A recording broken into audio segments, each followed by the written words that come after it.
Conduire est un job à temps plein, mais qui est effectué à temps partiel par de nombreux conducteurs. Voilà ce qui explique d'ailleurs malheureusement de nombreux accidents qui auraient pu être évités si chacun restait concentré sur sa conduite. Premier élément perturbateur, le GSM qui devient de plus en plus intelligent alors que c'est le conducteur qui devrait l'être. Quelqu'un qui téléphone au volant court de 2 à 9 fois plus de risques d'être impliqué dans un accident. Et tout à fait concrètement, un conducteur qui téléphone au volant oublie entre guillemets de regarder 4 panneaux sur 10, se met une fois sur 4 en position de refuser la priorité, enfin bref, a un comportement qui est inadéquat. Avec ou sans kit main libre, bien plus encore que les manipulations, c'est le fait d'être en pensée avec la personne avec laquelle on discute qui est dérangeant. Donc concrètement, l'automobiliste qui est au téléphone va fixer un point à l'horizon, mais ne voit pas, par exemple, les piétons qui traversent devant lui. Et avec l'avènement des smartphones, cette problématique a pris de l'ampleur. Certains disent qu'avoir une conversation avec un passager, c'est tout aussi dangereux que le GSM.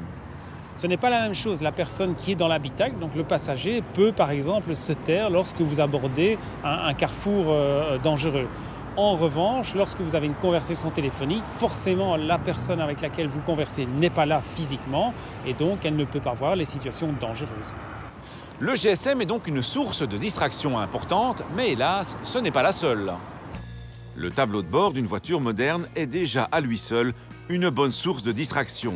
Voilà pourquoi lors de l'achat d'un nouveau véhicule, il est important de lire le mode d'emploi ou de vous faire expliquer par le vendeur la manière d'utiliser au mieux et sans perdre de temps tous les gadgets électroniques comme l'ordinateur de bord, les phares, les essuie-glaces, le GPS, la radio, etc. etc. Entraînez-vous à l'arrêt les premières fois plutôt que de tout expérimenter en roulant. Et en circulation, limitez de toute façon au maximum les manipulations en tout genre, particulièrement quand il s'agit d'un outil comme le GPS qu'il vaut mieux toujours régler à l'arrêt ou par un passager.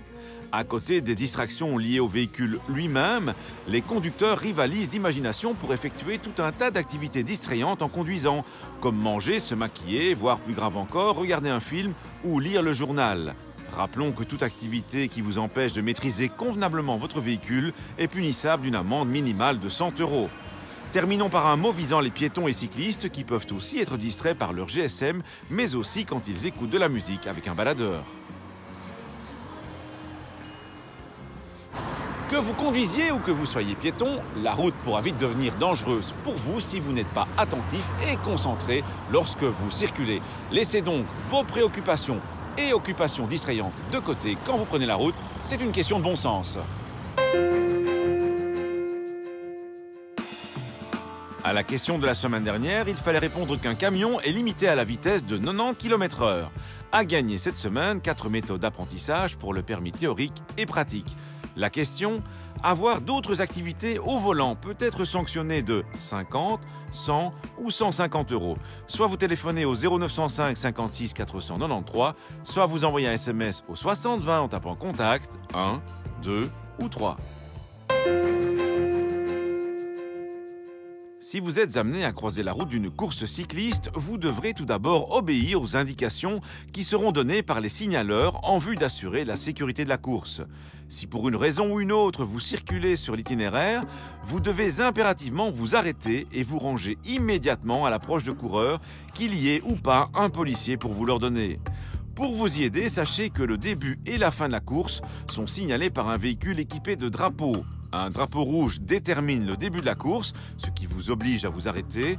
Un drapeau vert vous signale que la course est entièrement passée et que vous pouvez enfin reprendre votre marche normale. À la semaine prochaine, d'ici là, bonne route!